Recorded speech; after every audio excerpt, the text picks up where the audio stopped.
तो केंद्रीय कैबिनेट की बैठक के बाद में प्रेस कॉन्फ्रेंस को संबोधित करते हुए केंद्रीय मंत्री अश्विनी वैष्णव और सरकार की आज की इस केंद्रीय कैबिनेट की बैठक में दिल्ली में हुए धमाके के बाद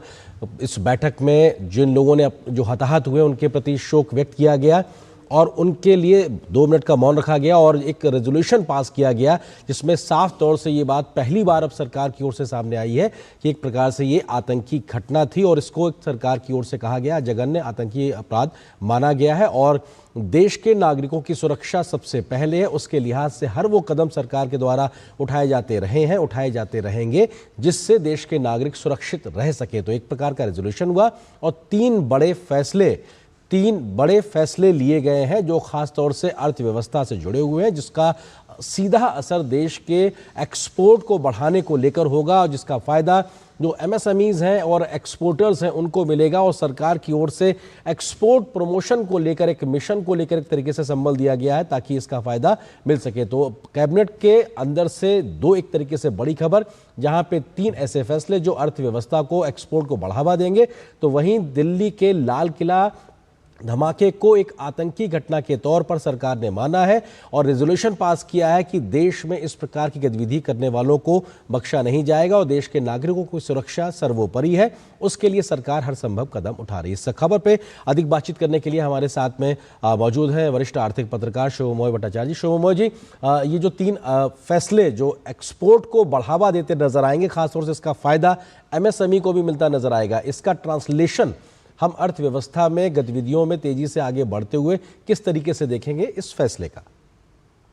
आप आर्यन जैसे देख रहे थे, मंत्री अश्विनी वैष्णव जी ने एक बहुत इंपॉर्टेंट कमेंट किए। वो ये कि पिछले एक दशक से भारतीय एक्सपोर्ट्स का जो ग्रोथ रेट है वो दुनिया के growth rate, export growth rate से आगे चल रहा है। तो इसी कंटेक्स्ट में ही ये जो मोमेंटम है, इस मोमेंटम को आगे बढ़ाने का ही सरकार का मंशा है। आप अगर तीनों डिसीशंस को अगर देखें तो इसमें से एक है जो माइक्रो एंड स्मॉल एक्सपोर्टर्स के लिए है, दूसरा है जो बड़े एक्सपोर्टर्स या जो जनरली जो एक्सपोर्ट हाउसेस हैं उनके लिए,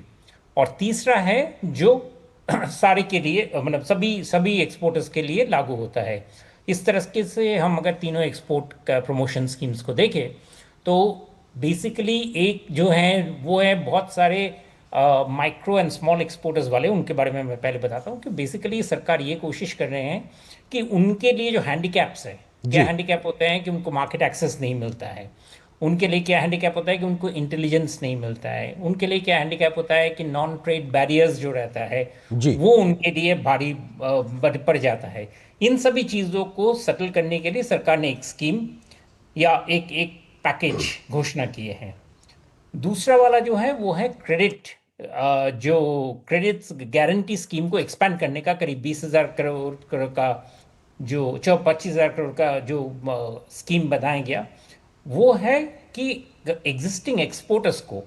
अभी जो चारों तरफ से जो प्रेशर्स हैं, जैसे यूएस से हैं, बाकी सारी जगह से भी हैं, प्रोटेक्शनिस्ट टेंडेंसीज है, इसको मुकाबला करने के लिए एक्सपोर्ट का जो रेट है, यानी कि एक्सपोर्ट करते वक्त किसी चीज़ का जो वैल्यू है उसको कितने और सस्ते दाम पे एक्सपोर्ट किया जाए, उसके लिए ये क्रेडिट सबवेंशन स्कीम है, एक्सपैंड किया गया है। और तीसरा वाला है कि हर तरीके का एक्सपोर्ट में जितने तरीके डॉक्यूमेंटेशंस वगैरह जो चैलेंजेस हैं उनको किस तरीके से सेटल किया जाए,